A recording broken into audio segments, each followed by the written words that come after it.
Obviously, at public institutions for college, there's a difference between in-state and out-of-state tuition. For this project, we wanted to take a look at what guides those decisions and kind of the differences across the board at Oklahoma State University as well as different colleges within the Big 12. Like she said, different schools within the Big 12, such as Texas Tech, have rates for in-state, bordering states, and out-of-state. So what goes into keeping Oklahoma State from doing that? And what guides their decisions on what the rates are going to be? Before we start, it's important to establish who sets the tuition rates at OSU. The Board of Regents for Oklahoma, the A&M system does make that decision. But of course, they make that decision on the recommendation of the administration here at OSU.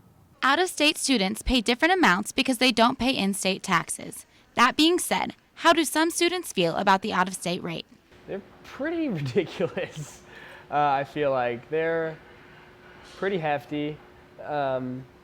There's ways to cope with it, just like scholarships and just applying for any that you can, but it does take a little bit more work, but they're manageable.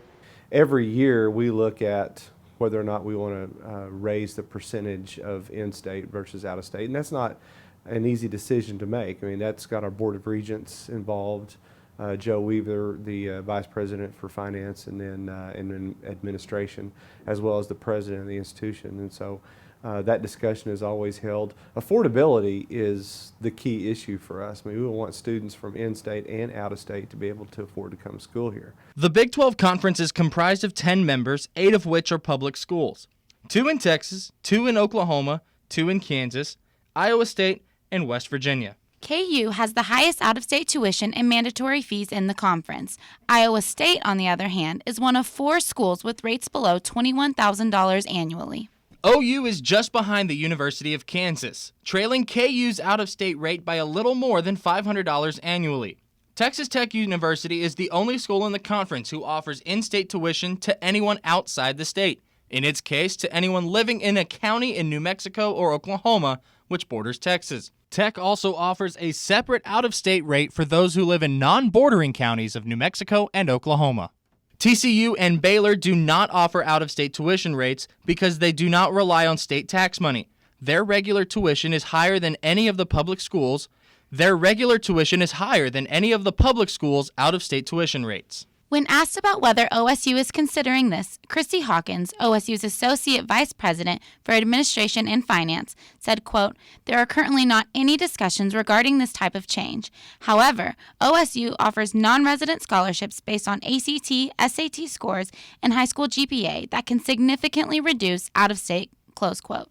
Matthew Tracy is a freshman recreational therapy major from Keller, Texas.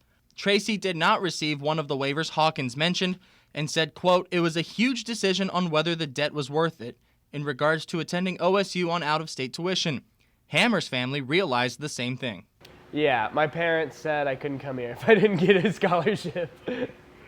There's a discussion held, it's kind of an ongoing discussion every year about when we need to make the decision at the end of the year if out-of-state, in this case, tuition goes up. In the freshman class, it's about 35%. So I think this year it was 33.5 or 34%, but each year it's around 35%. And a majority of those out-of-state students are coming from Texas, and a majority of those are coming from the Dallas-Fort Worth Metroplex. Now, hopefully everything we've just shown you can help out-of-state students know exactly why they're paying what they're paying and what goes into those decisions, and in turn help them make the decision to come to OSU in the first place. And if not, maybe it'll help educate all of OSU students on who makes these decisions and what goes into that process. From the OSU Student Union in Stillwater, I'm Curtis Quillen. And I'm Katie Leach.